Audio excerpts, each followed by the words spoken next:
1998 کی بات ہے۔ کیریبین کے نیلے پانیوں میں ایک جزیرہ خریدا گیا، کوئی 75 ایکڑ کا۔ نام تھا لٹل سینٹ جیمز۔ اور اگر آپ اس کی تصویریں دیکھیں تو لگے گا جیسے جنت کا کوئی ٹکڑا ہو۔ بالکل، خوبصورت ساحل، ہر طرف ہریالی، ایک محل جیسا بنگلہ، گیسٹ ولاز، سوئمنگ پولز، یہاں تک ایک ہیلی پیڈ بھی۔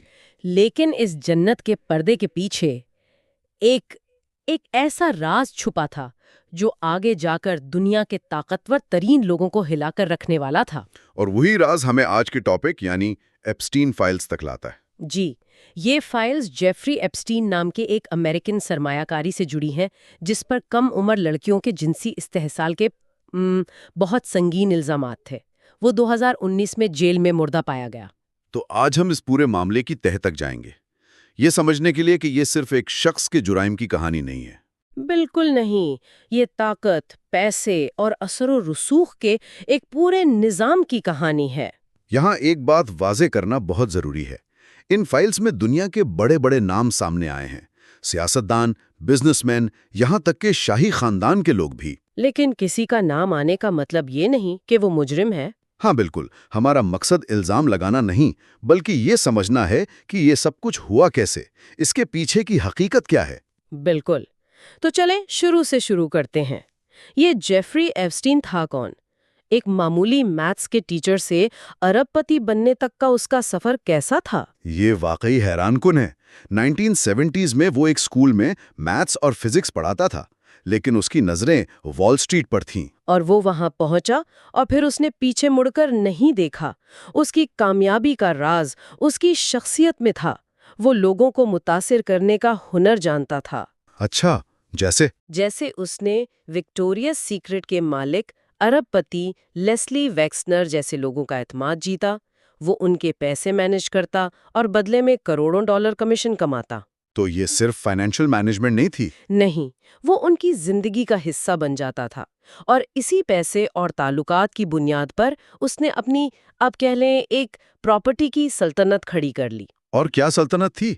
نیو یارک کا سب سے بڑا نجی محل، نیو میکسیکو میں 75,000 ایکڑ کا فارم ہاؤس، پیرس میں لگژری اپارٹمنٹس، اور ان سب کا مرکز تھا وہی 72 ایکرز پر پھیلا کریبین جزیرہ لٹل سینٹ جیمز۔ وہاں آنے جانے کے لیے اس کا اپنا پرائیویٹ جیٹ بھی تھا، جسے میڈیا نے بعد میں لولیتا ایکسپریس کا بدنام زمانہ نام دیا۔ اور یہی جزیرہ اس کے پورے آپریشن کا آپ سمجھے ہیڈ کوارٹرز تھا۔ دکھنے میں تو یہ ایک لگژری ریزورٹ تھا جہاں دنیا کی ہر سہولت تھی، پرائیویٹ ڈاک، لائبریری، سنیما، سب کچھ۔ جی، دنیا بھر سے بااثر لوگ یہاں چھٹیاں منانے آتے تھے، پارٹیوں میں شرکت کرتے تھے، لیکن ان پارٹیوں کی آڑ میں ایک خوفناک کھیل کھیلا جا رہا تھا۔ اس جزیرے کے بارے میں جو تفصیلات سامنے آئی ہیں وہ رونگٹے کھڑے کر دینے والی ہیں۔ ایک تو وہاں نیلے اور سفید رنگ کا ایک عجیب مندر نما سٹرکچر تھا۔ ہاں، کسی کو نہیں معلوم کہ وہ کس مقصد کے لیے تھا۔ پھر یہ بات بھی سامنے آئی کہ وہاں زمین کے نیچے سرنگیں تھیں۔ سرنگیں! یہ کیا کسی فلم کا سین لگتا ہے؟ اس پر بہت قیاس آرائیاں ہیں۔ ایک نظریہ یہ ہے کہ یہ سرنگیں سٹاف کے لیے تھیں تاکہ وہ مہمانوں کی نظروں سے اوجھل رہیں۔ ٹھیک۔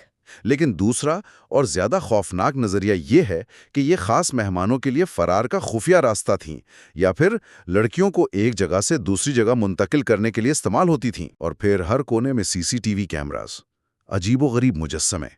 سوال تو اٹھتا ہے کہ کیا یہ سب صرف سیکیورٹی کے لیے تھا یا مقصد کچھ اور تھا؟ جیسے بلیک میلنگ؟ ہاں، کیا وہ اپنے بااثر مہمانوں کی ویڈیوز بنا کر انہیں بلیک میل کرتا تھا؟ FBI کو چھاپے کے دوران اس کے گھر سے CDs اور تصاویر کا ایک بہت بڑا ذخیرہ بھی تو ملا تھا۔ یہی بلیک میلنگ کا نظریہ اس کیس کا ایک اہم حصہ ہے۔ اگرچہ قانون کو ابھی تک کوئی باقاعدہ کلائنٹ لسٹ نہیں ملی، لیکن شواہد اسی طرف اشارہ کرتے ہیں کہ ایپسٹین ان تعلقات کو ایک ڈھال کے طور پر استعمال کر رہا تھا۔ تو اس لسٹ میں کون کون سے بڑے نام ہیں؟ دیکھیں، سابق امریکن صدر بل کلنٹن نے ایپسٹین کے جیٹ پر کم سے کم 26 بار سفر کیا، جن میں کئی انٹرنیشنل دورے بھی شامل تھے۔ 26 بار؟ جی۔ پھر ڈونلڈ ٹرمپ 90s میں ایپسٹین کے پڑوسی اور دوست تھے، اگرچہ بعد میں ان کے تعلقات خراب ہو گئے۔ ہاں، ٹرمپ نے تو ہمیشہ دعویٰ کیا کہ انہوں نے جزیرے پر جانے سے انکار کیا تھا۔ صحیح، لیکن نئے ریکارڈ سے پتہ چلتا ہے کہ انہوں نے ایپسٹین کے جیٹ پر پہلے سے کہیں زیادہ سفر کیا تھا۔ لیکن شاید سب سے بڑا دھچکا برطانوی شاہی خاندان کو لگا جب پرنس اینڈرو کا نام سامنے آیا۔ ہاں، ورجینیا گیوفرے نام کی ایک خاتون نے الزام لگایا کہ جب وہ 17 سال کی تھیں تو پرنس اینڈرو نے ان کا استحصال کیا۔ ان کی ایک ساتھ ایک تصویر بھی ہے جو دنیا بھر میں وائرل ہوئی۔ وہ تصویر تو کیس میں ایک اہم ثبوت بن گئی۔ بالکل، اور نتیجہ یہ نکلا کہ شہزادے کو اپنی تمام شاہی ذمہ داریوں سے دستبردار ہونا پڑا، انہیں $12 ملین کا ہرجانہ ادا کرنا پڑا۔ سنا ہے ان سے ان کا خطاب بھی واپس لے لیا جائے گا۔ پتا ہے کہ اکتوبر 2025 میں ان سے ڈیوک آف یارک کا خطاب بھی واپس لے لیا جائے گا۔ یہ بھی انکشاف ہوا کہ ایپسٹین کی ساتھی گزلین میکسویل اپنی ای میلز میں پرنس اینڈریو کے لیے دی انویزیبل مین یعنی غائب ہو جانے والا آدمی کا کوڈ نیم استعمال کرتی تھیں۔ یہ سب سن کر تو دماغ گھوم جاتا ہے۔ ایک طرف ارب پتی صدر اور شہزادے ہیں اور دوسری طرف اسکول کی بچیاں جنہیں پیسوں کا لالچ دے کر پھنسایا جا رہا تھا۔ یہ دو دنیایں آپس میں جڑی کیسے ہیں؟ اس جرم میں ایپسٹین کی سب سے بڑی ساتھی گزلین میکسویل تھیں، ایک برطانوی سوشلائٹ اور ایک امیر باپ کی بیٹی۔ اسے اس پورے نیٹ ورک کا ماسٹر مائنڈ سمجھا جاتا ہے؟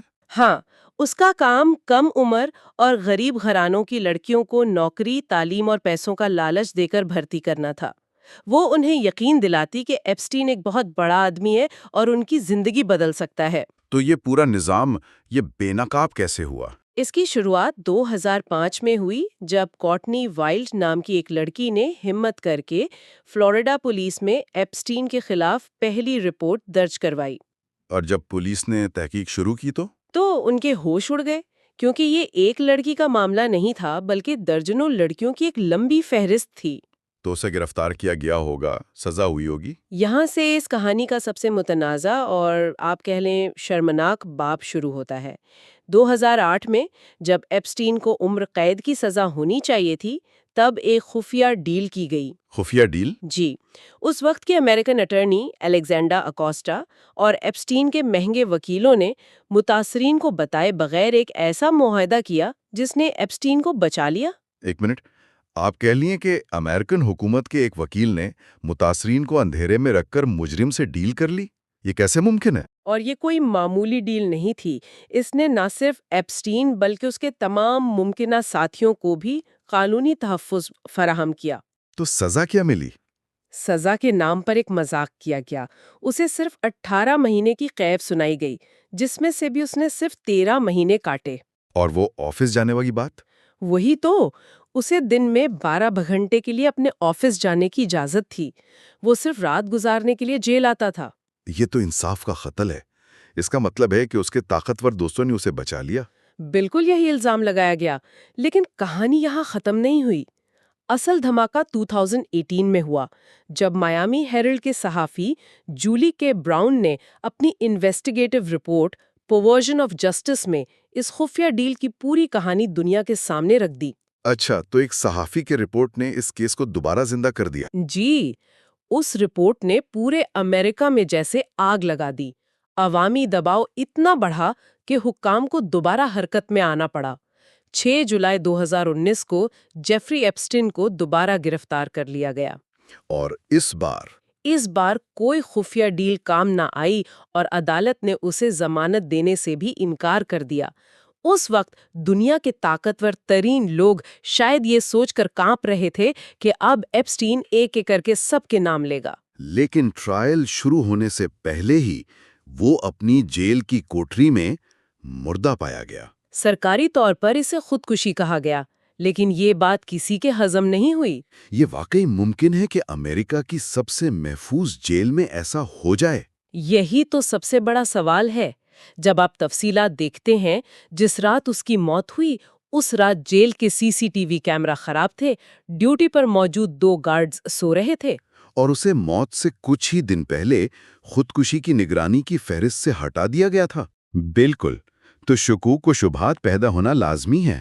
اسی وجہ سے یہ نظریہ اتنا مقبول ہے کہ اسے خاموش کروا دیا گیا، کیونکہ وہ بہت سے طاقتور لوگوں کے راز جانتا تھا۔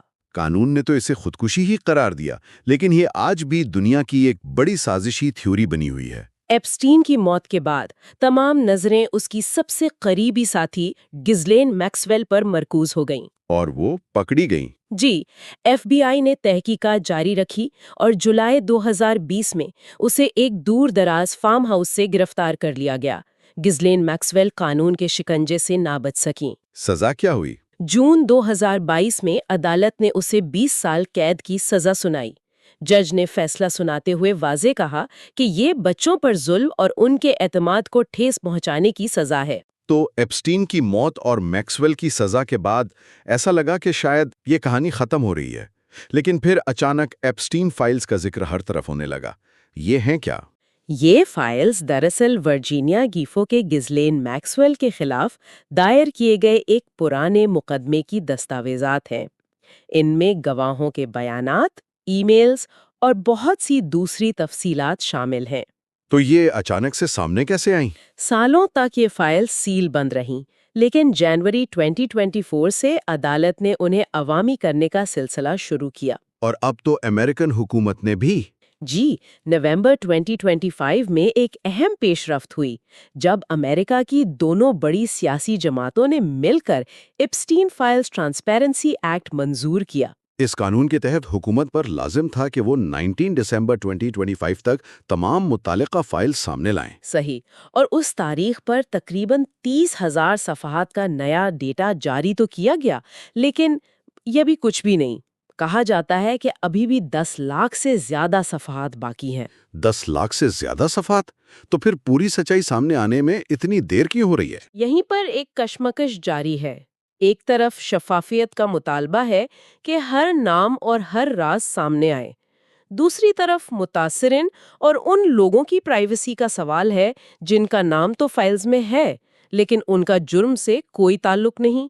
تو اگر ہم اس پوری گفتگو کو سمیٹیں، جیفری ایپسٹین مر چکا ہے، اس کی ساتھی گسلین میکسویل جیل میں ہے، پرنس اینڈرو اپنی شاہی عزت کھو چکے ہیں، اور دنیا کے کئی امیر اور طاقتور لوگ آج بھی اپنے تعلقات کی صفائیاں دے رہے ہیں۔ بالکل، یہ کہانی جو 2005 میں ایک لڑکی کی آواز سے شروع ہوئی تھی، آج دنیا کا سب سے بڑا کرپشن سکینڈل بن چکی ہے۔ اور یہ ہمیں بتاتی ہے کہ پیسہ اور طاقت جرم کو کچھ وقت کے لیے چھپا تو سکتے ہیں، لیکن ہمیشہ کے لیے مٹا نہیں سکتے۔ سچ کسی نہ کسی طرح اپنا راستہ بنا ہی لیتا ہے۔ لیکن یہ معاملہ ابھی ختم نہیں ہوا ہے، کیونکہ لاکھوں صفحات پر مشتمل دستاویزات ابھی بھی منظر عام پر آنا باقی ہیں۔ تو سوچنے کی بات یہ ہے کہ ان فائلز میں مزید کون سے راز دفن ہیں؟ اور اس سے بھی بڑا سوال یہ ہے کہ کیا دنیا کی طاقتور ترین شخصیات کے بارے میں پوری سچائی کبھی سامنے آئے گی؟ اس کا جواب شاید وقت ہی دے گا۔